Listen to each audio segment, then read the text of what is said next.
Is this you? Are you lonely?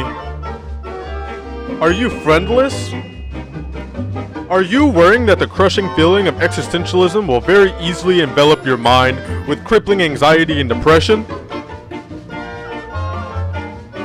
Well, do I have the product for you?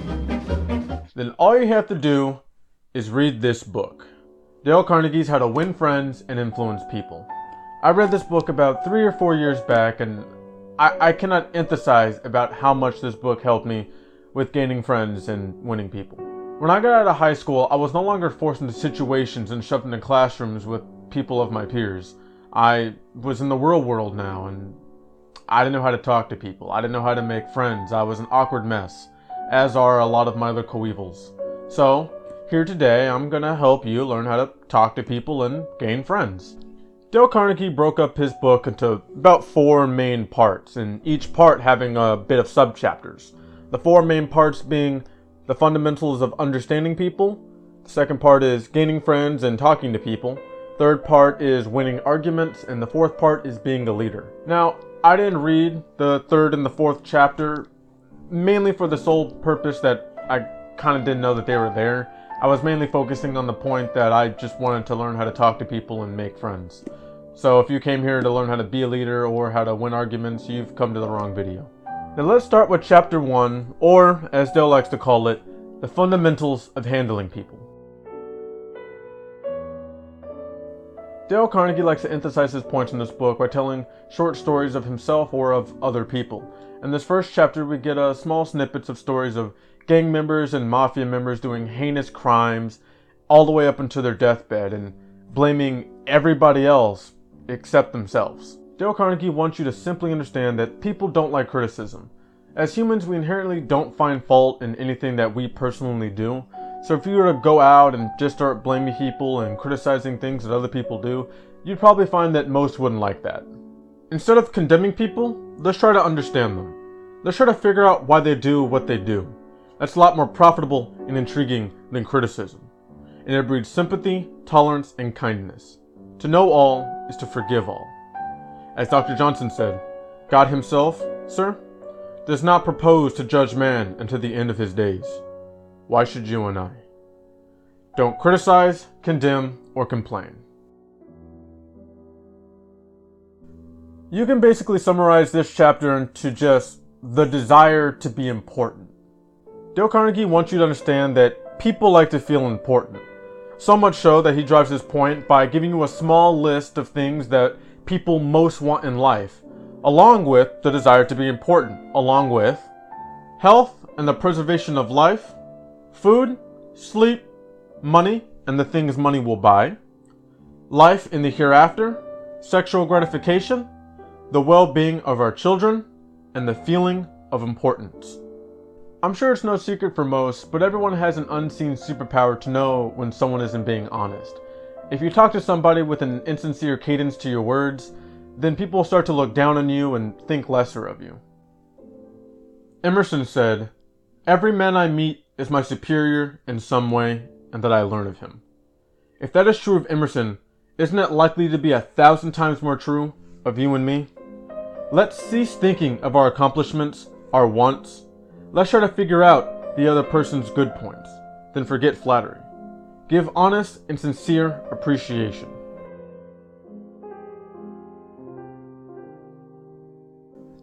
Choice is a very prevalent thing in everybody's life, and Dale Carnegie really understood that. To understand someone, to get something out of somebody, you must first arouse in the other person an eager want.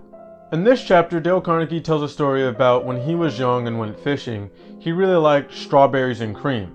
But when fishing, he would never bait the fish with strawberries and cream. Instead, he would bait the fish in something that the fish would want, as in, grasshoppers or worms or something like that. And it's in that point that, shouldn't we do the same with other people? Rather than thinking of ourselves, we should take note in what the other person would find want in. Remember, first arouse in the other person an eager want. He who can do this has the whole world with him. He who cannot walks a lonely way. Why read this book to find out how to win friends? Why not study the technique of the greatest winner friends the world has ever known? Who is he? You may meet him tomorrow coming down the street. When you get within 10 feet of him, he will begin to wag his tail. If you stop and pet him, he will almost jump out of his skin to show how much he likes you. And you know that behind every show of affection on his part, there are no ulterior motives. He doesn't want to sell you any real estate, and he doesn't want to marry you. Did you ever stop to think that the dog is the only animal that doesn't have to work for a living? A hen has to lay eggs, a cow has to give milk, and a canary has to sing. But a dog gives his living by giving you nothing but love. That passage was basically perfect, and if you can't glean anything from that, then just listen to this. If you want others to like you, if you want to develop real friendships, if you want to help others at the same time as you help yourself, keep this principle in mind. Become genuinely interested in other people. This is almost the easiest way to make a good first impression. Yet almost everyone forgets to do it. You know when you're sitting in the doctor's office and everyone is sitting on their phones, waiting to be called, filling out their paperwork? It's in these instances that talking can be a bit hard for people. It's a quiet environment, it's a bit awkward. But let's say a lady were to walk in with her baby. Now, babies don't adhere to regular social norms. If a baby wants to laugh, a baby will laugh. And if a baby wants to smile, the baby will smile. And in almost every single circumstance, someone will smile back. And that's because a smile is the greatest thing you can do to give a first impression. It's just simply put, just smile. This is a principle that almost everybody acknowledges, but I don't think they realize how powerful it really is. Dale Carnegie tells a story in this chapter about a man named Nicodemus Papadopoulos. Nicodemus, throughout his entire life, has been called Nick, due to his extremely long name, first name, and last name being very difficult to pronounce. But a man named Sid Livy called him in one day to his shop, and he told Dale Carnegie that he made a very special effort to say his name over and over and over and over again in his head, just to make sure that he said his name right before calling him. And when Sid Livy called him on the phone, he greeted him by saying, "Good afternoon, Mr. Nicodemus Papadopoulos." And he was stunned for what almost seemed like several minutes. And with tears rolling down his cheeks, he said, "Sir, in my 15 years in this country, nobody has ever had the courtesy or the kindness to ever call me my entire name correctly. Thank you." Dale Carnegie just wants you to know one thing. Remember that a person's name is to that person the sweetest and the most important sound in any language. This next principle is by far my most favorite principle in this entire book. It was the defining point that actually helped me with talking to people. And it goes as simple as this. Dale Carnegie tells two stories in this chapter. The first one being about him being invited to a bridge party. Him not even liking the game bridge, but all the same, he goes there anyways. While at the party, a lady comes up to him, finding out that he's been to Europe. They get into a back and forth conversation, and Dale Carnegie finds out that she's been to Africa. "Africa!" he exclaims. "Why, that's amazing. Have you been to the big game country? What's it like there? You must tell me." And with those couple simple words, that gets her talking for almost 45 minutes more.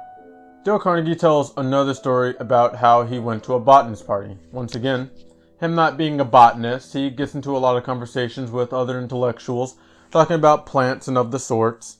Him barely speaking a word at the party at all. At the end of the party, people go up to the host and say, "That man right there," pointing to Dale Carnegie, "he was the most stimulating man here.